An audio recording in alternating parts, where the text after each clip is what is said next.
Hi, my name is Carrie, and today I'll introduce you to your new Konica Minolta bizhub c558.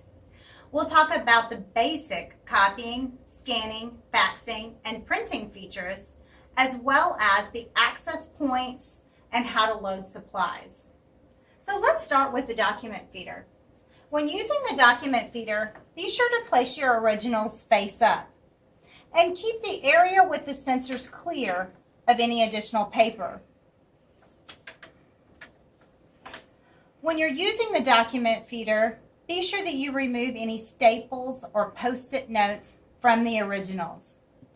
If by chance you forget something's still stapled when you send it through the document feeder, simply release the gray lever to gain access, remove the originals, close the lid, and the copier will take off where it left off. Underneath the document feeder, if you need to make a scan from the glass, simply place your original in the upper left corner. Now let's talk about the finishing features that you have. Your finisher's bolted on, so there's no need to roll it away if the control panel indicates that the finisher needs attention. Simply open the front panel. This is where staples will be loaded, and we'll show your key operator how to do that. Anything in here that's green means you can touch it. It'll show you an arrow to show you which direction to roll the roller to advance the paper. In the center of the unit, you have a relay section. The copies are made along the right side of the unit and then simply pass through to the finisher here. So if the control panel indicates, simply lift that area, remove the paper, and close it. Below here is the toner. To replace toner, simply turn the dial to the unlock position and slide out the tube. This can go in your standard plastic recycle bin. Shake the new toner, slide it back in, and put it in the lock position. You have yellow, magenta, cyan, and black that you'll want to make sure you keep a backup of. So if you do take one, be sure to let your key operator know. Below here is your toner waste area that doesn't have to be changed too often, so we'll leave that to the key ops. But know that your main power button is located inside this door. Your unit will be equipped with two 500 sheet paper trays as well as a large capacity. When you load the paper, just be sure to fan it and make sure that there aren't any bent under corners.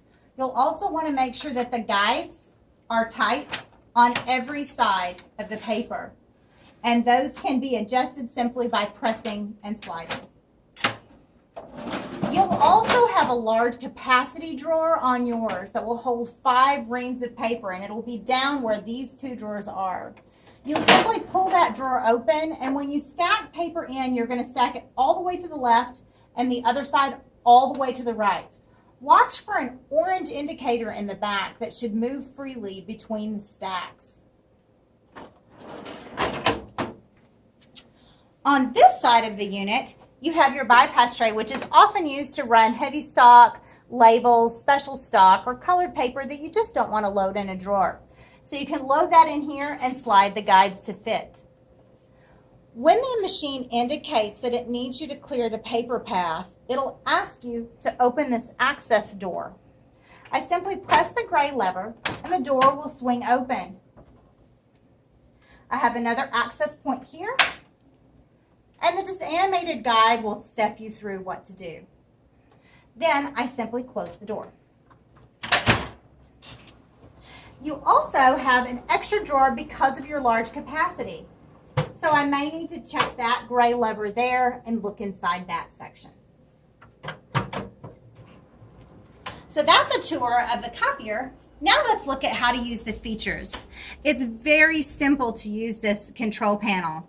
Your system will be defaulted to black.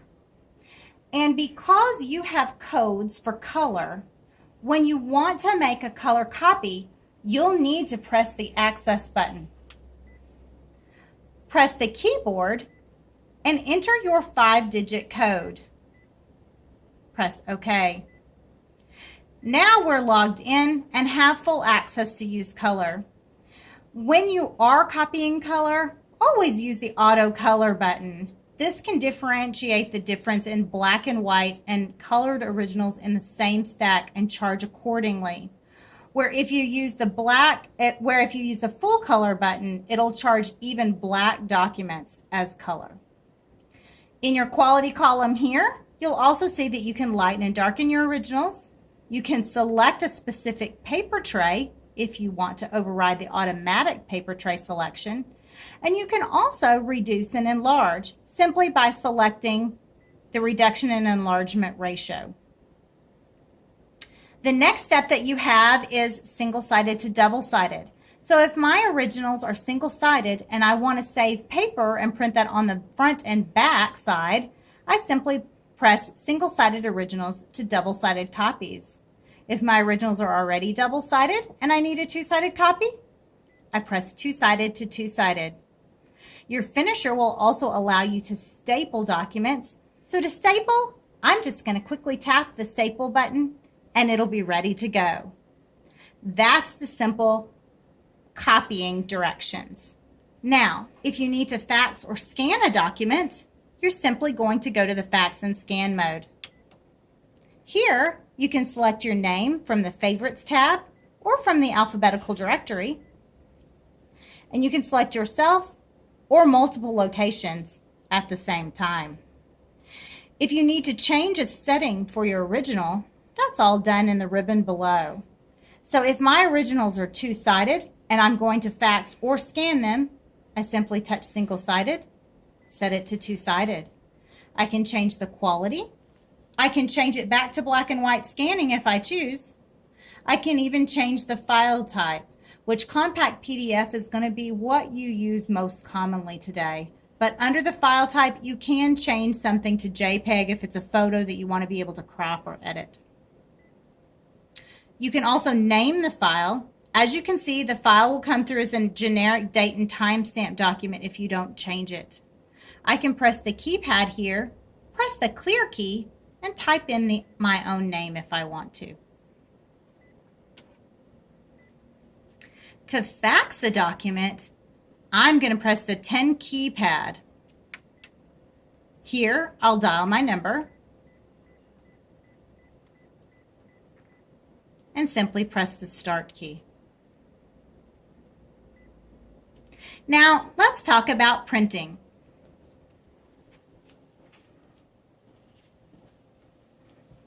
From any application, you generally have your file and print menu. You'll choose your printer based on the location you're in. You'll have an Onalaska bizhub and a La Crosse bizhub.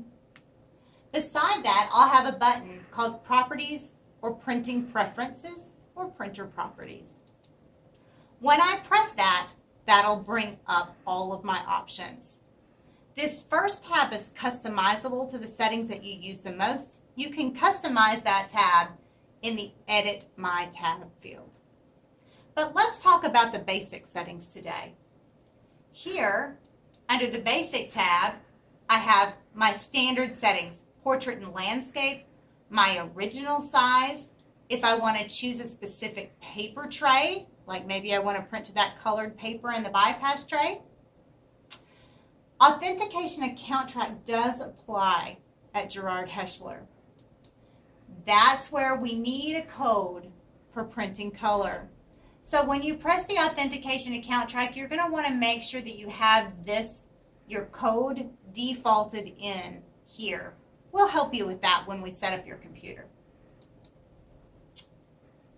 Under the Layout tab, we have print type, single-sided to double-sided if we want to. So if I want to print two-sided, just like I did in copy mode, all I've got to do is turn that on. You have a finishing tab here where you can corner staple your documents. So if I want to staple, I just put a check mark there. You have some other features that we can talk about in a key operator or more advanced training like stamping and composition. As I scroll past, it'll show me what features are available in those tabs.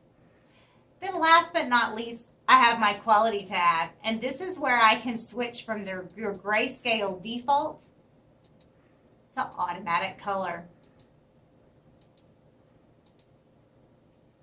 Simply press OK, and then the print button in your application.